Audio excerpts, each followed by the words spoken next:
আপনার পণ্যের ভিডিও যদি প্রফেশনাল মডেল দিয়ে করায় থাকেন তাহলে হচ্ছে যে আনলিমিটেড গালি খাওয়ার জন্য প্রস্তুত থাকেন। চলেন ভাই বিস্তারিত বলি, আপনি আমার চিনবেন না, আমি মারুফ। ধরে নিলাম অনলাইনে আপনার একটা বিজনেস আছে, তার একটা পণ্য যেটা আপনি প্রফেশনাল মডেল দিয়ে ভিডিও করা ধুমায় মার্কেটিং করতেছেন, এবং মার্কেটিং করার পর যেটা হয়েছে আপনি আবার কমেন্ট বক্সে ধুমায় গালি খাইতেছেন। কেন গালি খাইতেছেন? আপনি যে প্রফেশনাল মডেল দিয়ে ভিডিও বানাইছেন, সে কখনো জুতার মডেলিং করছে, কখনো পাঞ্জাবি মডেলিং করছে, কখনো কোনো খাবারের মডেলিং করছে। এবার গ্রাহক যারা আছে তার ছবি দেখা, তার ভিডিও দেখা কোনো একটা পণ্য কিনছে, কিনা ধরা খাইছে। ধরা খাইয়া আপনার ভিডিও যখন তার সামনে গেছে, সে এসে আপনার ধুমায় গালিগালাজ করতেছে। এখন এর একটাই সমাধান, সেটা হচ্ছে যে আপনার পণ্যের ব্যাপারে আপনার চেয়ে ভালো, আপনার তো বিস্তারিত কেউ জানে না।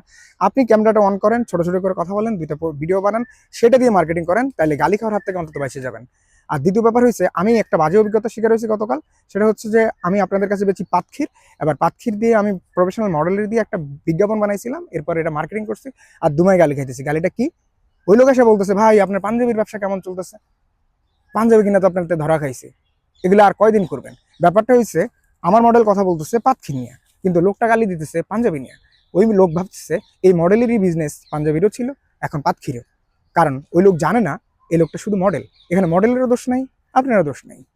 ফলে আপনি যদি গালির হাত থেকে বাঁচতে চান, আপনার ব্যবসাকে যদি আপনি তিলে তিলে একটু বড় করতে চান, আপনার আমি পরামর্শ দেবো, ভাই আপনি নিজের কথা নিজে বলেন, নিজের ভিডিও নিজেই বানান। কারণ ধার কইরে আইনা গালি খাওয়ার, টাকা খরচ করে আইনা গালি খাওয়ার কোনো মানে হয় না।